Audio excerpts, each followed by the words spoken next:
ترس بودن من از اجنه کار دستم داد. من ساعت 11:30 شب حرکت کردم به سمت دسکون، اما بدترین راه ممکن انتخاب کردم. یعنی از استان ایلام حرکت کردم، شهر ایلام بودم. دو تا راه برای رفتن داشتم، یکی از اون راه اصلی، یکی از این راه پیچ در پیچ حالا کوهستانی بود و یا بعد از بالای مثلا کوه میرفتی پایین که به جاده میرسیدی.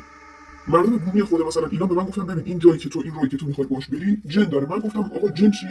این مسخره بازی چه؟ اصلا خندم میومد وقتی اسم جن میومد، من خندم میگرفت. گفتم جن یعنی چی؟ جن چیه؟ حرکت کردم، راه افتادم. تقریبا 20 دقیقه که وارد جاده شدم، یعنی وارد اون جاده پیچ در پیچ که شدم، اونقدر جاده سنگین بود و اونقدر جاده پیچ در پیچ و خطرناک بود، من با دنده سنگین حرکت میکردم. یه سمت جاده هم دره بود، یه سمتش هم کوه، یعنی خیلی جاده ترسناک و پیچ در پیچ بود. ولی من نترسیدم، گفتم میرم حالا چی میخواد بشه.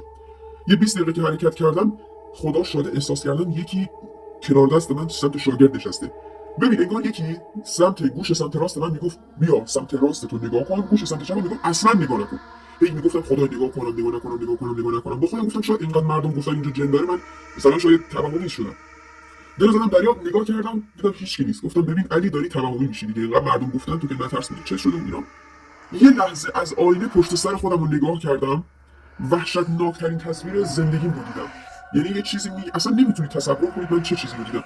یه کله بز پشت سرم نشسته بود، بدن انسان بود، یعنی من دستاشو نمیدیدم، فقط سر و سینه‌شو میدیدم.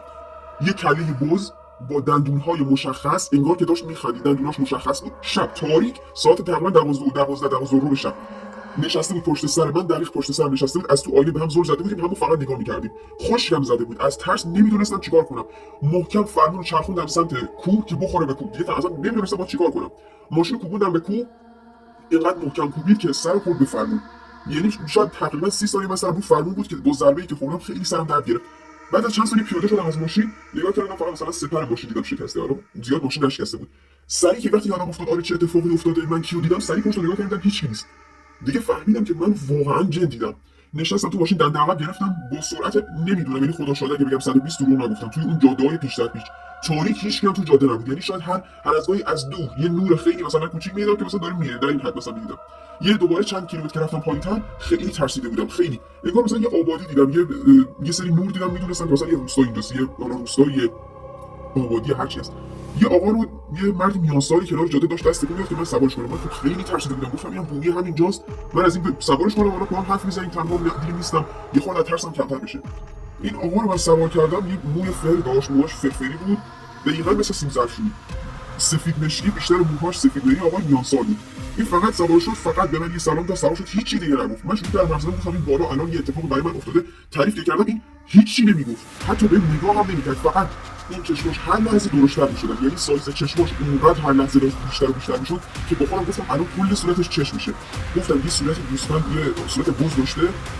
اینو که گفتم برگشت سمتم، نگاه کرد، گفت این شکلی نبود.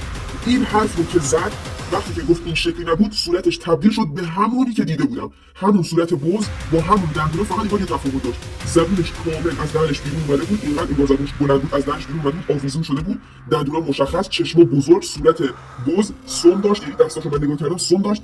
اونقدر ترسیده بودم اسم ابوالفضل رو صدا می‌زدم و فقط میگفتم یا ابوالفضل یا امام حسین. با فرمون بازی می‌کردم با فرمون که فقط میگفتم این بره، سرعتمو بیشتر، پام از روی گاز بر نمی‌داشتم، ترمز کلا ول کرده بودم، فقط داشتم میرفتم با سرعت بی‌نهایت داشتم میرفتم.